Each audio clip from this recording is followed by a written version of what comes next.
Today we are going to be learning how to simplify radicals and radicals with variables. So in order to simplify a radical, you have to find the primary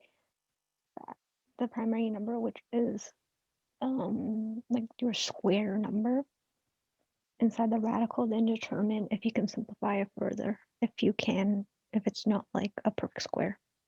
Next. Oh, and these are the perfect squares.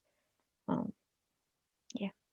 So this is our first 3 examples. These are our first 3 examples. I put the perfect squares on the bottom right-hand corner.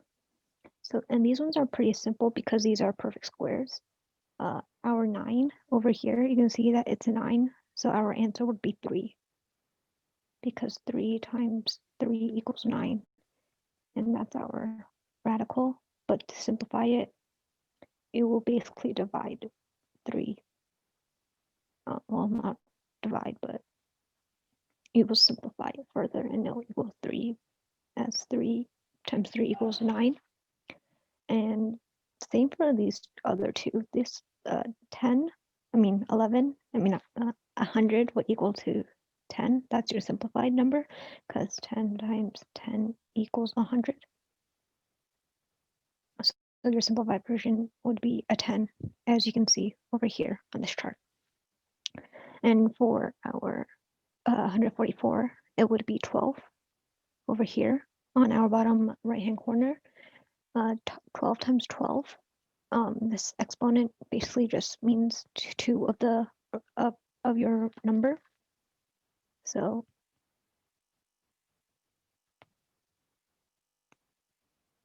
yeah, so 12 times 12 would equal to 144, which is this number, our radical.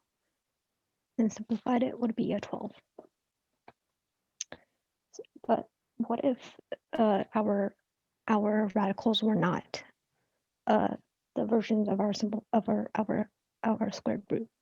Next, which would be our example 2. Over here, we have our 48. How we would simplify that is that we find the nearest, square root that we can multiply, 2 numbers that we can multiply to get our 48. In this case, it would be 16. Because if you were to divide 48 and 16, you would get 3. So you would write 16 and 3. But you can, and then put 2 radical signs. For our radical 3, we can't simplify that anymore, but we can simplify our 16. This would be 4. And how we would write that as our final answer would be 4 on the outside, our radical sign, and our 3. You basically just divide our radical number that's in the sign in our original problem with square root numbers. We call this the cutoff method. So in our chart here, in between, to find 48, it would be between these 2 numbers. So we'll cut it off, and you just divide 48 with each of these numbers to find that in the end it would be 16 would be closest to simplifying it, if that makes sense. So for our second radical, I'm just going to erase what I wrote on the chart quickly. So yeah, our second radical, this would be 4 over 7. Well, not 4 over 7. We're not doing fractions here, but we're doing the cutoff method again. So over here on the chart, we would cut it off with 5 and 6, and we're just going to be using 25, 16, 9, 4, and 1. We divide our 28 with 4. In the end, it would be 4, and you would get a 7. You would put our 2 numbers into radical, but we can still simplify our 4. but we can't simplify our 7 anymore, so this will just stay the same. And we'll simplify our radical 4 even more, and we'll get 2. So in the end, we will take our radical 7, rewrite that, and our 2. We will write it on the outside, and this would be our final answer. And here, oops, oh yeah. And for our last example, and our example 2 is radical 45.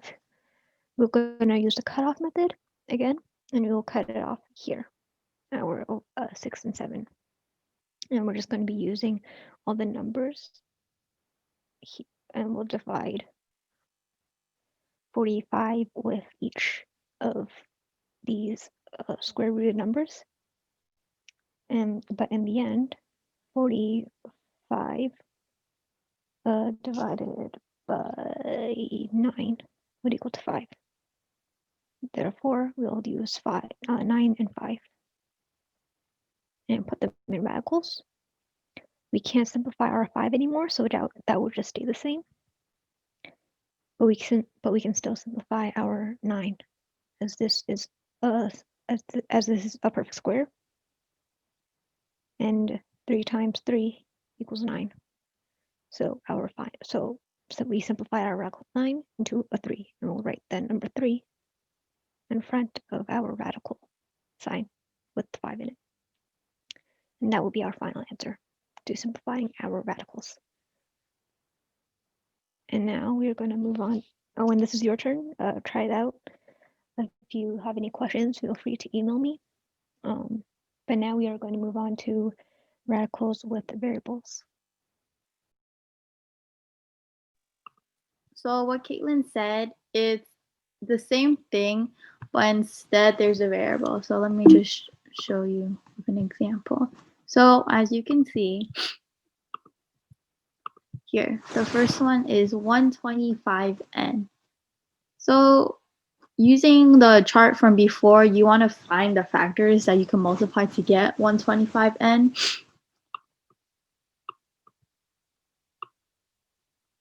Okay, so there's, oh my god, wait. All right, using the factor chart, you can see if it's 4 squared, which is not, because 16 is not, 125 is not divisible in 16, so you have to find a number that is. So 5 times 5 would be 25, but you want to make sure it equals to 125. So some factors of 125 could be 25 and 5. So let's write 25, sorry, radical 25 and radical 5. So radical 25 would equal to 5 squared. I mean, not 5 squared, it would be 5. So your final answer would be 5 radical 5 for this one. Because 25 times 5 gives you 125, but there's also an n. But since it's square root, it's not n squared, so there's only n, only one n, so you just bring it back here. Same thing for this one. So you want to find 2 factors that multiply to get 216. So just thinking like the 16 squared example, what are some numbers that can equal to 216? 24 and 9.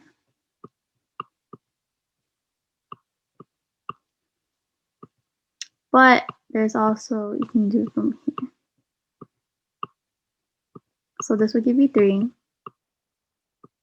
But you can also do 24 into 4 and 6. So radical 4, radical 6. And then radical 4 gives you 2.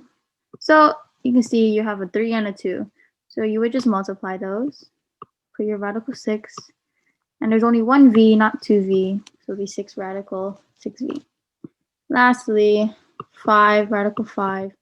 Can't really do much, so you're just stuck with a radical 5, radical 1. But here is p squared. And since it's a radical p squared, that means it's basically the square root of it. So you would take out p radical 5 as your answer. Like as you can see over here, there's only one of each, but since this has 2, and there's an imaginary 2 here, So you want to square root it.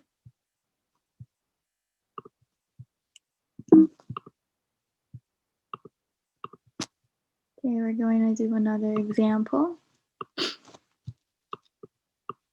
200.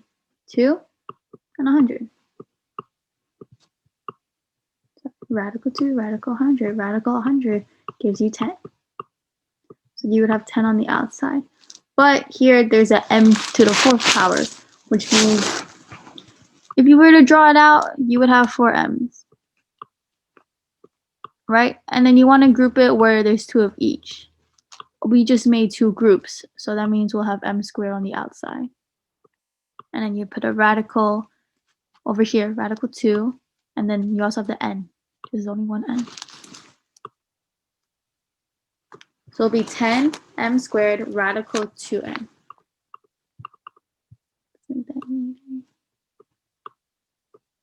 Okay, let's do the second one. So 5. There's not much you could do with 5 like the previous example. So it's radical 5 and radical 1. And like we said, let's just draw this out. There's 2 x's, right? And then there's an imaginary 2 here. So you can only have one group. So it'll be x radical 5y, because the y, there's only one of it. So this will be your final answer. Okay, now lastly, you want to separate these two as well. So what you can multiply to that could be, for this, I usually do guess and check, because that's how my brain functions. So I'm just trying them out right now by dividing them by the square. So like, let's say 3 squared, right? 9. So you do 147 divide by 9, and that doesn't work. So I just usually try again until I get an answer, which is probably not the most efficient way, as I realize, but 39 times 3 gives you 147. But don't forget the radical. Radical 49 gives you 7. Over here, we'll just draw the variables again. 3 m's, 3 n's. You group them to 2's. So we only have one group for each, right? So we have the 7, m squared, n squared, radical 3 mn, because those were the leftovers from before.